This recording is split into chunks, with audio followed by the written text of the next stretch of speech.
You know, as I walked around the plant and got a cook's tour of what you're doing and how you're doing it, it's clear you're going to help grow our economy. But I know as I walked around the plant today that what I saw was the future.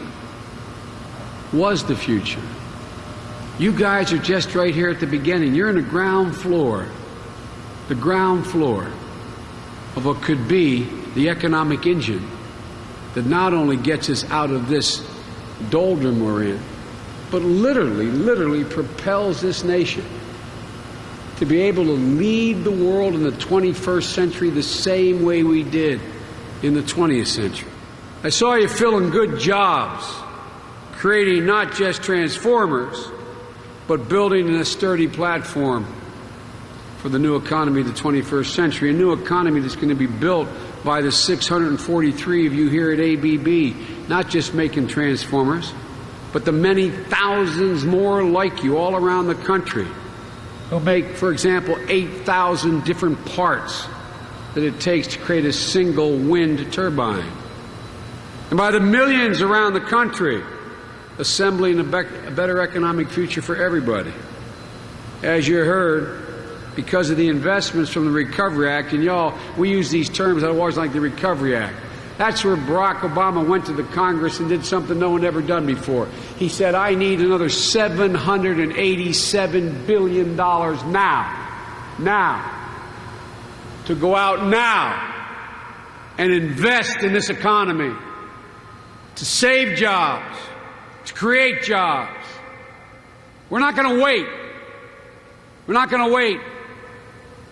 Too many of your brothers and sisters are really on hard times.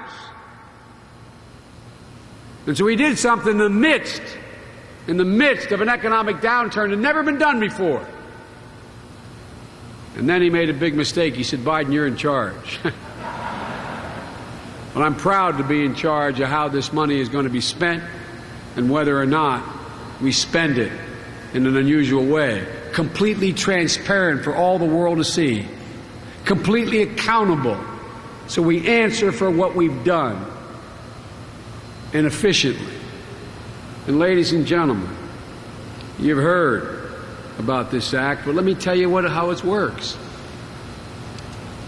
You have maintained jobs here because an outfit called Lost Creek Ridge Wind Farm, which is ready to put on hold its projects, was able through this Recovery Act to get the money to make its project happen.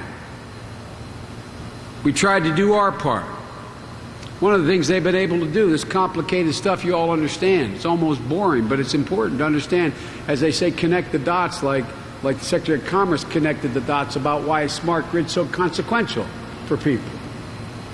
Ladies and gentlemen, we put in a tax system, a financial incentive. It's called the Production Tax Credit.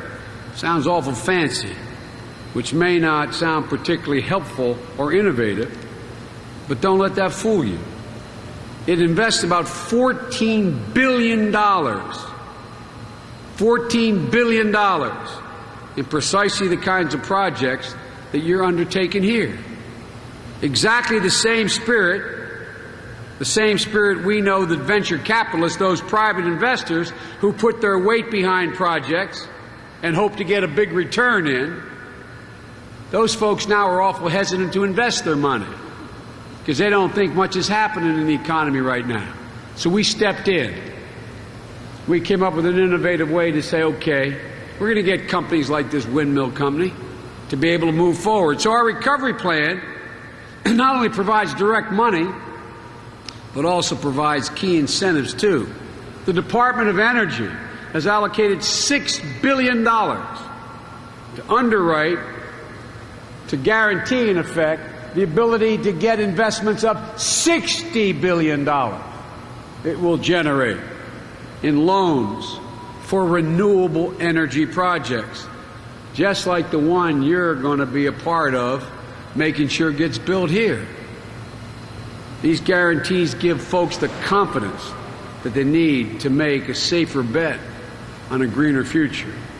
So now with those efforts, we've spurred the state's largest wind energy development, generating roughly electricity just from this one project. This is just one example around the nation to generate enough electricity to power at least 50,000 homes. Clean energy, renewable energy, not needed to be imported. No one has to do anything except the wind blow. Because the Lost Creek project is a go, there are 100 wind turbines supplied by GE. And so are the transformers for ABB needed to bring that all to life. So the dots get connected, folks.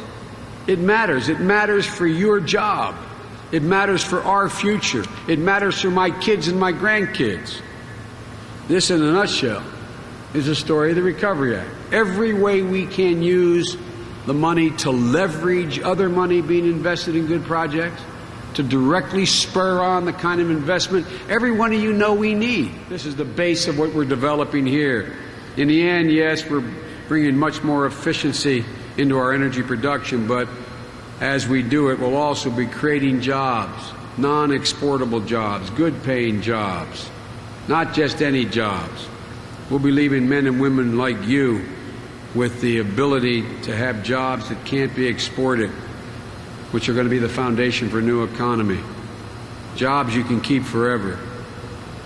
It was a president from Missouri named Harry Truman who, facing a similar uncertainty at the end of World War II, when he became president, said, and I quote, "May we Americans all live up to our glorious heritage.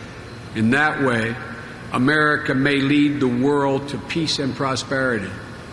We are the world's hope, to lead it to peace and prosperity, as Truman's generation did." And his words are as true today, and the optimism should be as real today as it was after 12 million men and women came home after having been in arms. Hard workers like you are the core, literally the core of that glorious heritage. And together, we're going to once again lead the world in peace and prosperity. And it starts by building a foundation for a new economy, and it's going to be built on your shoulders, on your ingenuity, and your hard work. I promise you that. I promise you that. So, folks, next time I come back, I hope I see 1,244. And then 2,050. I hope I see all over America by the time our term ends. Real, live, good-paying jobs with companies making real profits, once again leading the world. We're counting on you, and I hope you know you can count on us. Thanks for what you do, and God bless you, and may God protect our troops. Thank you very much.